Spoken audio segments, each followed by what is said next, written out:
Well, all right. Welcome to Center to Right.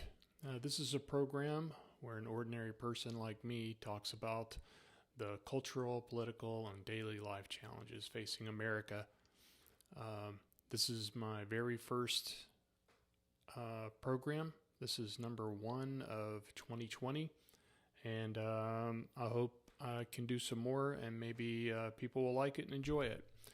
So right now, we're in the middle of the COVID-19 epidemic in America, but that's not really what I want to talk about. I want to talk about Captain Crozier, who was relieved of his command from the USS Roosevelt. And I think there's a lot of people who disagree with the fact that he was relieved.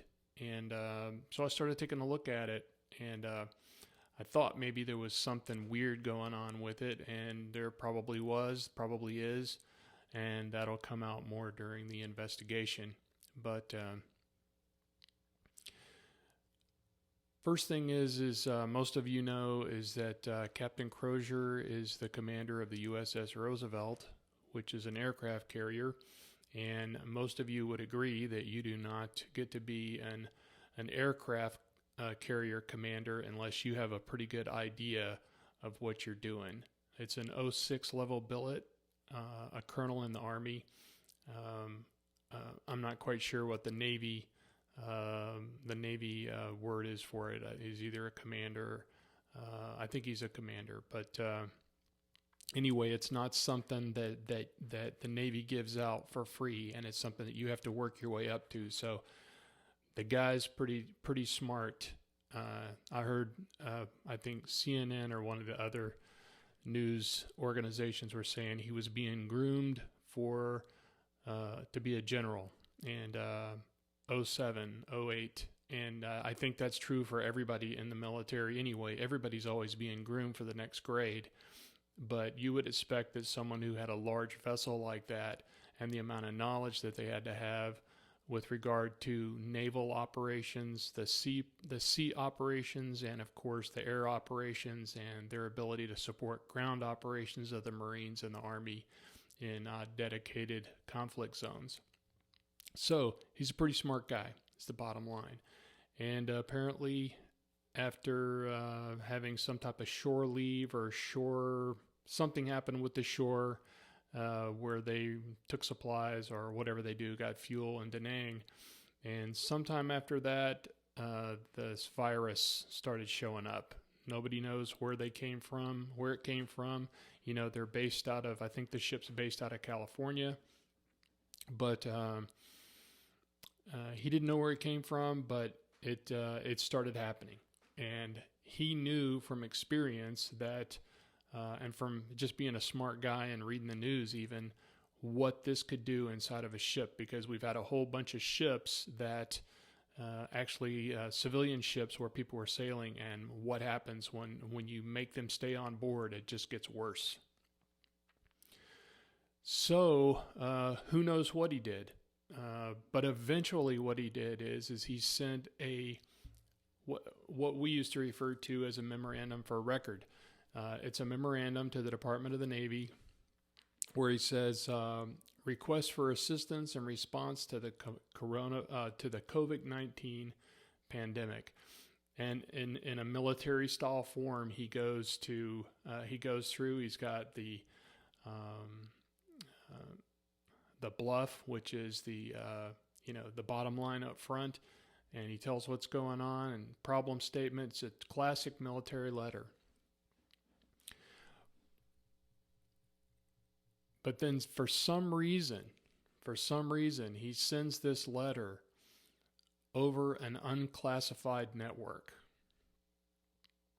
Now, a lot of people say, well, it's an unclassified network. Well, really, an unclassified network really means it's for official use only. So it's not supposed to be given out to anybody. You can't, just because it's on an unclassified network doesn't mean you can give it to the news or anyone like that. It has to stay on that network unless you go through the appropriate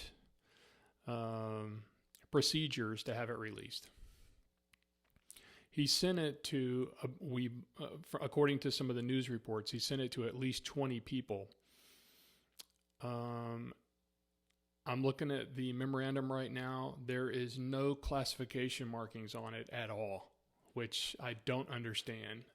There's nothing that says it's unclassified. There's nothing that says it's secret or anything of that nature. So to send something like this over an unclassified network with no classification designations on it at all was a big mistake in that regard, because he's basically releasing information that tells everyone that his vessel is becoming non-mission capable.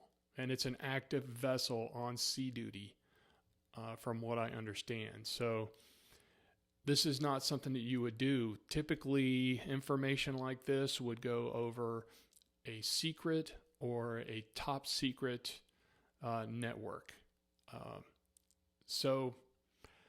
Well, guess what? It was released. I mean, there's holes all over the place. It happens all the time in government and in the military. And then someone released the letter to the news media, and it got out. And apparently this made the Secretary of the Navy, the acting Secretary of the Navy, Modly, pretty angry.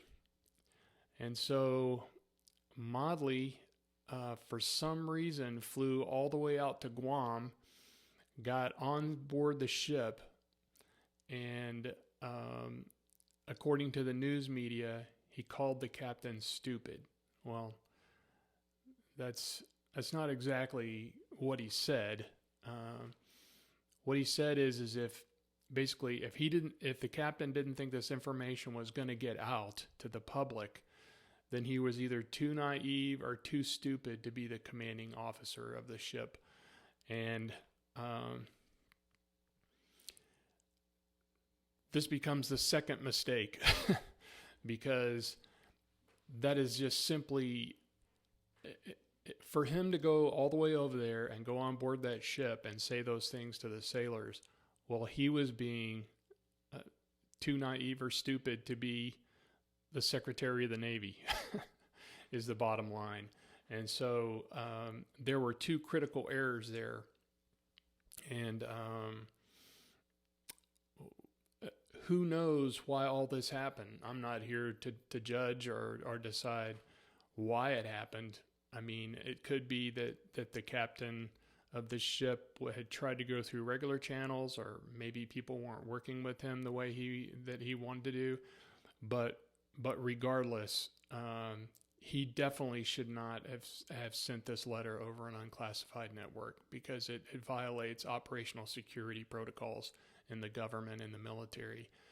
But at the same time, he must have really pissed the secretary off, so the secretary let his, he must have really been angry to fly all the way out to Guam and get on board the ship and say what he said to the crew. That's just simply not professional, and it's not something that should have been done. So that's all I got to say tonight, but I will be right back with the wrap-up. All right, welcome back to Center to Right for the wrap-up for today's cast. And, what happened here with this captain is something that happens with leaders at all levels, particularly in military, is they feel like they often have to choose between the men and the mission. And a lot of people, they say, mission first, men always. In this case, if you look at the commander's memorandum, he basically said, hey, if we have to, we can sail out. And he tried to quantify things, but you have to ask yourself, what is more important? Is it the mission, or is it the men, or is it both? Well, I'm not in command of that ship, and I'm not in any way able to, decipher why he did it or what he went through to do what he did. But that is something that we all have to think of at all leaders, all levels of leadership. The people are the mission. Not only if you're a CEO, if you're the president, if you're a commander on a boat, or even someone who's in charge of a small business or a church or whatever. A lot of times these ethical dilemmas come up, and you have to make a decision on what you would do. And maybe we'll check back on this later and see what the final decisions are on how this thing panned out, and who was right and who was wrong. But in the end, I'm not sure that you can decide who was right and who was wrong. I would leave that to those people themselves. They have to live with the decisions that they made, and live with that for a long time. So, if you like what you saw, then hit the like button. If you want to subscribe, then you can subscribe, and hopefully we'll see some more people.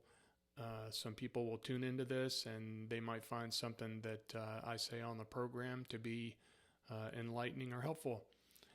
We'll see you next time.